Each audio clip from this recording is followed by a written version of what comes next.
வணக்கம். தினமலர்.com இரவு 8 மணி செய்திகள். முக்கிய நிகழ்வுகள். தமிழக சட்டசபை நிகழ்ச்சிகளை நேரலையாக ஒளிபரப்ப முடியாதது ஏன்? சரமாரி கேள்வி எழுப்பி சட்டசபை செயலாளர் பதிலளிக்க சென்னை ஹைகோர்ட் நோட்டீஸ். டெல்லியில் மேகி நூடுல்ஸ் விற்பனைக்கு தடை. தமிழகத்தின் 32 மாவட்டங்களில் மாதிரிகள் எடுக்கப்பட்டு பரிசோதனை. பால் பவுடரிலும் புழுக்கள் இருந்ததால் கடும் அதிர்ச்சி. பைக் ரேஸ் போட்டியில் பயங்கரம். சென்னை நடைபாதையில் தூங்கிய பெண்கள், திருநங்கை மோட்டார் சைக்கிள் நசுக்கி பலி. விரிவான செய்திகள். தமிழக சட்டசபை நிகழ்ச்சிகளை நேரடி ஒளிபரப்பு செய்யாதது ஏன் என்பது குறித்து சட்டசபை செயலாளர் பதிலளிக்கும்படி சென்னை உயர்நீதிமன்றம் நோட்டீஸ் அனுப்பியுள்ளது. பார்லிமெண்டின் இரு சபைகளில் நடக்கும் நிகழ்ச்சிகள் தூர்தர்ஷன் மூலம் நேரலையாக ஒளிபரப்பப்படுகிறது. அதேபோன்று தமிழக சட்டசபை நிகழ்வுகளையும் நேரலையாக ஒளிபரப்ப உத்தரவிடக் கோரி சென்னை உயர்நீதிமன்றத்தில் வழக்கு தொடரப்பட்டது. இதன் மூலம் மக்கள் தங்கள் தொகுதி நிலவரங்கள் குறித்தும் தங்களின் பிரதிநிதிகளின் செயல்பாடுகள் குறித்தும் அறிந்து கொள்ள வசதியாக இருக்கும் என்றும், தணிக்கை செய்யப்பட்ட நிகழ்ச்சிகளை டிவிகளில் ஒளிபரப்பு செய்வதன் மூலம் சபையின் நிகழ்வுகளை முழுமையாக தெரிந்து கொள்ள முடிவதில்லை என்றும் லோக்சட்டா கட்சியின் செய்தி தொடர்பாளர் ஜெகதீஸ்வரன் என்பவர் தாக்கல் செய்த மனுவில் தெரிவிக்கப்பட்டது. இந்த வழக்கு தலைமை நீதிபதி சஞ்சய் கிஷன் கவுல் மற்றும் சிவஞானம் ஆகியோர் அடங்கிய அமர்வு முன்பு புதன்கிழமையன்று விசாரணைக்கு வந்தது. வழக்கை விசாரித்த நீதிபதிகள் சட்டசபை நிகழ்ச்சியை நேரடியாக ஒளிபரப்புவதில் என்ன சிக்கல்கள் இருக்கிறது என்று கேள்வி எழுப்பினர். லோக்சபா மற்றும் ராஜ்யசபா நிகழ்ச்சிகளை நேரடியாக ஒளிபரப்பும் போது சட்டசபை நிகழ்ச்சிகளை ஒளிபரப்ப முடியாதது ஏன் என்றும் கேள்வி எழுப்பிய நீதிபதிகள் தமிழக அரசு மற்றும் சட்டத்துறை செயலாளர் ஆகியோர் ஜூலை 1ஆம் தேதிக்குள் இவ்வழக்கில் பதிலளிக்க நோட்டீஸ் அனுப்பி உத்தரவிட்டனர். டெல்லியில் மேகி நூடுல்ஸுக்கு தடை விதித்து டெல்லி அதிரடி நடவடிக்கை எடுத்துள்ளது. குழந்தைகள் விரும்பி சாப்பிடும் மேகி நூடுல்ஸில் சுவையை கூட்டுவதற்காக கேரியம் மோனோசோடியம் குளுட்டோமேட் போன்ற வேதிப்பொருட்களின் அளவு உணவுப் பொருள் பாதுகாப்பு விதிமுறைகளில் அனுமதிக்கப்பட்டதை காட்டிலும் அதிகமாக இருப்பதாக எழுந்த சர்ச்சை நாடு முழுக்க பெரும் பரபரப்பை ஏற்படுத்தியிருக்கிறது. உத்தரப்பிரதேசத்தில் துவங்கி பல மாநிலங்கள் மேகி நூடுல்ஸ் பாக்கெட்டுகளை சேகரித்து ஆய்வுக்கு அனுப்பி வருகின்றன. இந்நிலையில் டெல்லி அரசு நடத்திய சோதனையில் அனுமதிக்கப்பட்ட அளவை காட்டிலும் மோனோசோடியம் உப்பின் அளவு அதிகமாக இருப்பது கண்டறியப்பட்டது. மேகி தயாரிப்பாளரான நெஸ்லே இந்தியா நிறுவனத்தின் அதிகாரிகள் டெல்லி சுகாதாரத்துறை அமைச்சர் சத்யேந்திர ஜெயினை சந்தித்து விளக்கம் அளித்துள்ளனர். அவர்களது விளக்கத்தை நிராகரித்த டெல்லி அரசு 15 நாட்களுக்கு டெல்லியில் மேகி நூடுல்ஸ் விற்க தடை விதித்து அறிவித்துள்ளது. மேலும் டெல்லியில் உள்ள அனைத்து கடைகளில் இருந்தும் மேகி பாக்கெட்டுகளை திரும்ப பெறும்படி நெஸ்லே நிறுவனத்துக்கு டெல்லி அரசு உத்தரவிட்டுள்ளது. உமன் சாண்டி தலைமையிலான கேரள அரசும் சிவில் சப்ளைஸ் கார்ப்பரேஷனுக்கு சொந்தமான 1300 விற்பனை நிலையங்களில் மேகியை விற்பதை நிறுத்த முடிவு செய்துள்ளது. பிரபலமான பிக் பஜார் அங்காடியும் மேகி நூடுல்ஸை விற்பதில்லை என்ற முடிவுக்கு வந்துள்ளது. மேகி நூடுல்ஸ் சர்ச்சையால் நெஸ்லே நிறுவனத்தின் பங்குகளின் மதிப்பு 11% வீழ்ச்சியை கண்டுள்ளது. மேகி நூடுல்ஸ் குறித்த ஆய்வு முடிவுகள் வெளியான பிறகே தமிழகத்தில் தடை விதிப்பது தொடர்பான அறிவிப்பு வெளியிடப்படும் என்று தமிழக உணவு பாதுகாப்புத்துறை ஆணையர் குமார் ஜெயன் தெரிவித்துள்ளார். மேகி நூடுல்ஸ் சாப்பிடுபவர்களுக்கு பல்வேறு உடல் உபாதைகள் எழுவதாக குற்றச்சாட்டுகள் எழுந்துள்ளன. இதில் உணவு பாதுகாப்பு விதிமுறைகளில் அனுமதிக்கப்பட்டதை விட அதிக அளவில் சேர்க்கப்பட்டுள்ள ரசாயன பொருட்கள் உடல் நலத்துக்கு பாதிப்பு ஏற்படுத்துவதாக தெரிய வந்துள்ளது. பல்வேறு மாநிலங்களிலும் மேகியை தடை செய்வது குறித்த நடவடிக்கைகள் மேற்கொள்ளப்பட்டுள்ளன. இந்நிலையில் தமிழக அரசு மேகி நூடுல்ஸ் மாதிரிகளை சேகரித்து ஆய்வுக்கு அனுப்பியுள்ளது. தமிழகம் முழுவதும் 32 மாவட்டங்களிலும் மேகி பாக்கெட்டுகளின் மாதிரிகள் சேகரிக்கப்பட்டு திருச்சி, நெல்லை, மதுரை, சேலம், கோவை, சென்னை ஆகிய இடங்களில் உள்ள பரிசோதனை கூடங்களுக்கு அனுப்பி வைக்கப்பட்டுள்ளன. ஆய்வக முடிவுகளுக்கு பின்னரே மேகி நூடுல்ஸ் உணவுப் பொருளுக்கு தடை விதிக்கப்படுவது குறித்து இறுதிக்கட்ட நடவடிக்கை எடுக்கப்படும் என்று உணவு பாதுகாப்புத்துறை ஆணையர் குமார் ஜெயின் தெரிவித்துள்ளார். நெஸ்லே நிறுவன பால் பவுடரில் புழு கண்டுபிடிக்கப்பட்டதை தொடர்ந்து கோவை மாவட்டத்தில் கடைகள் மற்றும் வணிக நிறுவனங்களில் உணவு பாதுகாப்புத்துறை அதிகாரிகள் அதிரடி சோதனை நடத்தினர். கோவை ராமநாதபுரம் பகுதியைச் சேர்ந்த பிரேமதாசன் என்பவர் தனது இரட்டை குழந்தைகளுக்கு நெஸ்லே நிறுவன தயாரிப்பு பால் பவுடரை வாங்கி கொடுத்தார். பாலை குடித்த குழந்தைகளுக்கு வாந்தி பேதி ஏற்பட்டதால் சிகிச்சைக்காக தனியார் மருத்துவமனையில் அனுமதிக்கப்பட்டனர். மருத்துவர்களின் பரிசோதனையில் பால் பவுடரால் குழந்தைகளுக்கு பாதிப்பு ஏற்பட்டது தெரியவந்தது. இதைத் தொடர்ந்து பிரேமதாசன் தமிழ்நாடு உணவுப் பொருள் ஆய்வகத்திற்கு பால் பவுடரை அனுப்பி பரிசோதித்த போது லார்வா என்ற புழு பால் பவுடரில் இருந்தது கண்டுபிடிக்கப்பட்டது. நெஸ்லே பால் பவுடர் மீது எழுந்துள்ள புகாரை தொடர்ந்து கோவை முழுவதும் உணவு பாதுகாப்புத்துறை அதிகாரிகள் கடைகளில் நெஸ்லே பால் பவுடர் மாதிரிகளை சேகரித்து சோதனைக்கு அனுப்பி வருகின்றனர். மேனுஃபேக்சரிங் பாத்தீங்கன்னா அது இன்டேட்ல இருக்கு, 2016 வரைக்கும் இருக்கு. ஸோ இன்டேட்ல இருக்கிற ப்ராடக்ட்லாம் அந்த மாதிரி வரக்கூடாது. ஸோ பேரண்ட்ஸ் இந்த மாதிரி பவுடர் இந்த மாதிரி குழந்தைகளுக்கெல்லாம் கொடுக்கறத நல்லா பார்த்து செக் பண்ணி கொடுக்கணும்.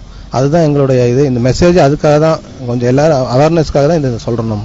இப்பிரச்சினையில் பிரேமதாசன் இழப்பீடு கோரி மாவட்ட நுகர்வோர் நீதிமன்றத்தில் வழக்கு தொடர்ந்துள்ளார். ஏற்கனவே நெஸ்லே நிறுவனத்தின் மேகி நூடுல்ஸ் விவகாரத்தால் பொதுமக்கள் பீதியடைந்துள்ள நிலையில் அடுத்தடுத்ததாக நெஸ்லே நிறுவன பால் பவுடர் விவகாரமும் விஸ்வரூபம் எடுத்துள்ளது.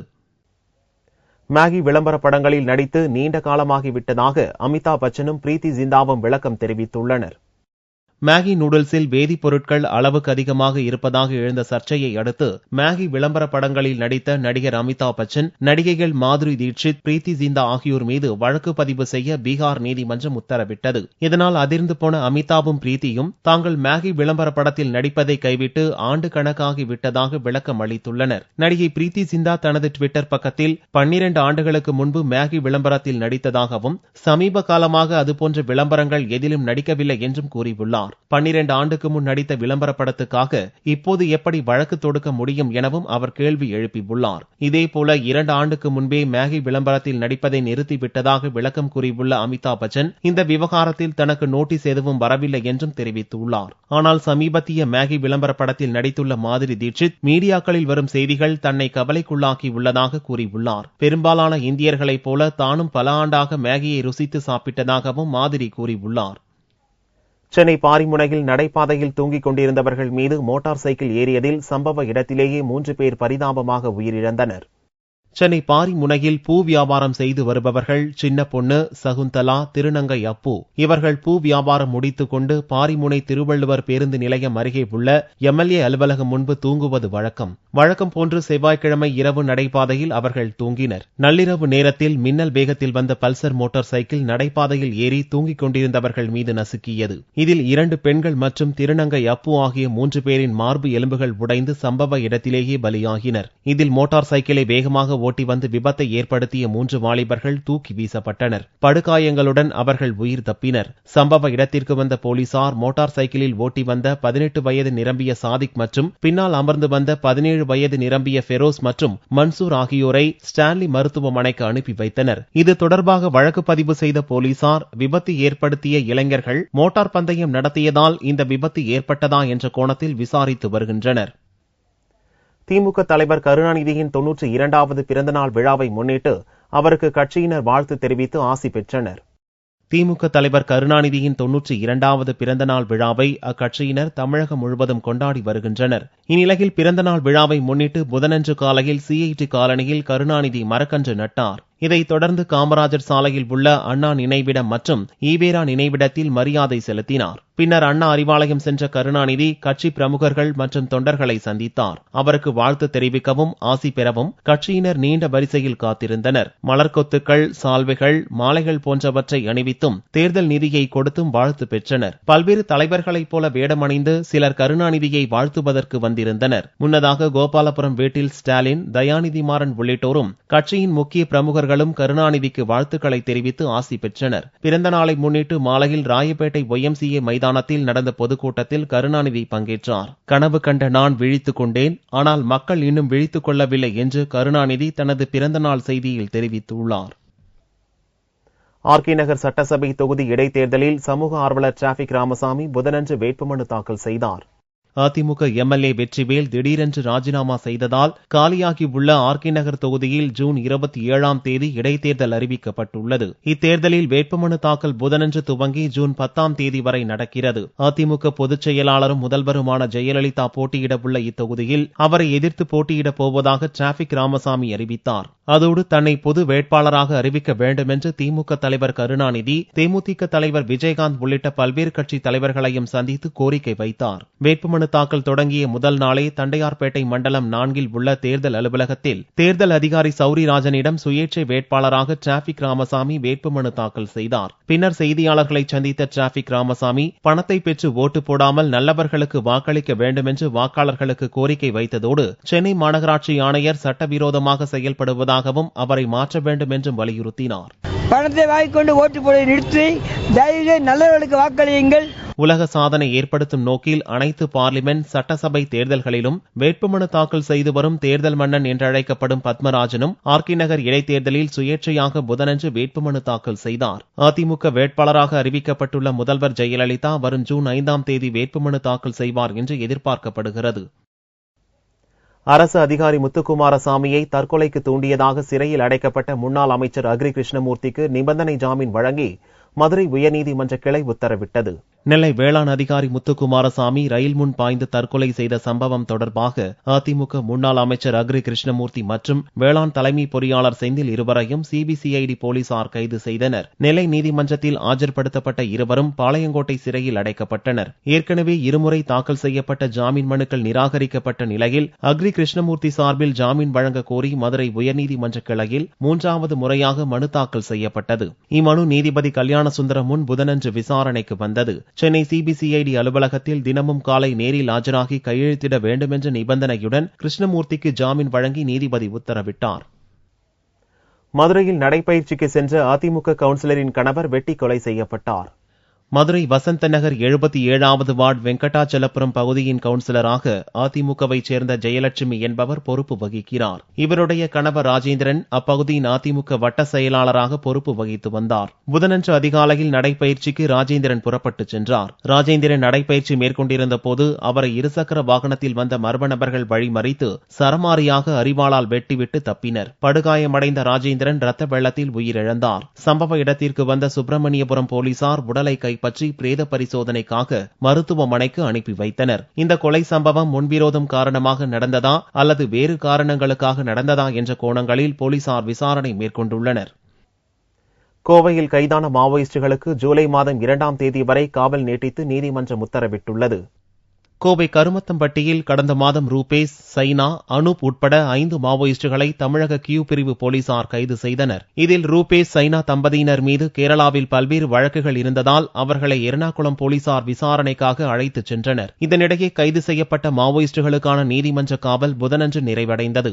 இதையடுத்து எர்ணாகுளம் அழைத்துச் செல்லப்பட்ட ரூபேஷ், சைனா உட்பட 5 பேரும் புதனன்று கோவை முதன்மை கூடுதல் நீதிமன்ற நீதிபதி சக்திவேல் முன்பு ஆஜர்படுத்தப்பட்டனர். வழக்கை விசாரித்த நீதிபதி 5 பேருக்கும் வரும் ஜூலை மாதம் 2ஆம் தேதி வரை காவல் நீட்டித்து உத்தரவிட்டார்.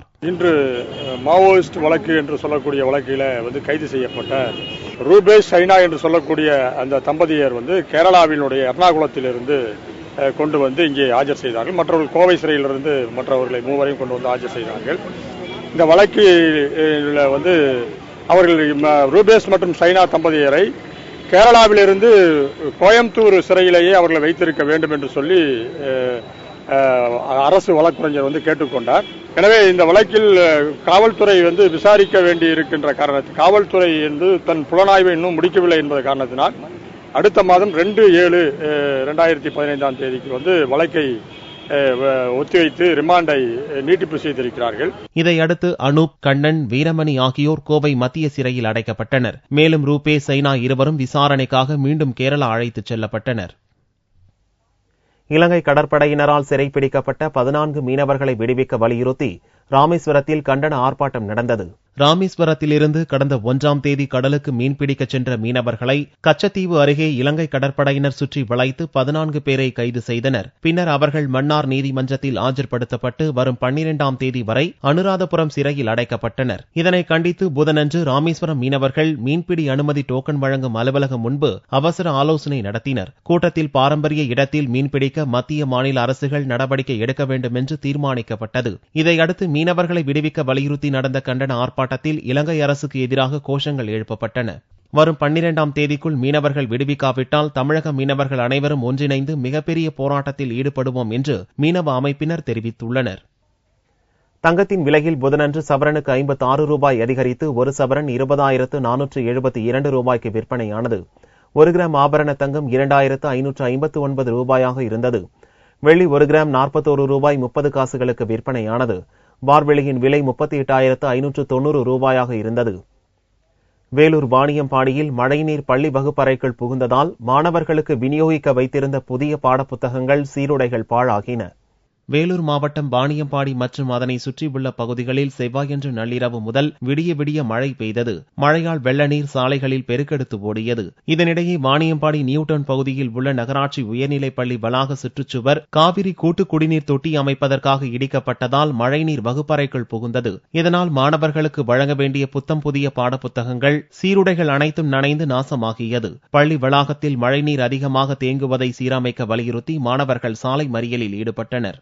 வாணியம்பாடி பகுதிக்கு நகராட்சி பகுதிக்கு உட்பட்ட காந்திநகர் பள்ளியில் நேற்றிரவு பெய்த கனத்த மழையில் ஓடுவாரம் ஓடிய தண்ணீர் அனைத்தும் கம்ப்ளீட்டாக தாழ்வான பகுதியான காந்திநகர் பள்ளி வளாகத்திற்குள் புகுந்து வகுப்பறைகளிலும் அலுவலகத்திற்குள்ளும் புகுந்து அங்கு வைக்கப்பட்டிருந்த நோட்டு புத்தகங்கள், பள்ளி குழந்தைகளுக்காக கொடுக்கப்பட்டிருந்த நோட்டு புத்தகங்கள், சீருடைகள் அனைத்தும் நாசமாகிவிட்டது. தகவல் அறிந்து வாணியம்பாடி நகர்மன்ற தலைவர் நிலோஃபர் கபீல், நகராட்சி அலுவலர்கள் மற்றும் போலீசார் சம்பவ இடத்திற்கு வந்து மாணவர்களிடம் பேச்சு நடத்தி மறியலை கைவிட செய்தனர். மீண்டும் செய்திகள் இந்திய நேரப்படி வியாழக்கிழமை இரவு 8 மணிக்கு. வணக்கம்.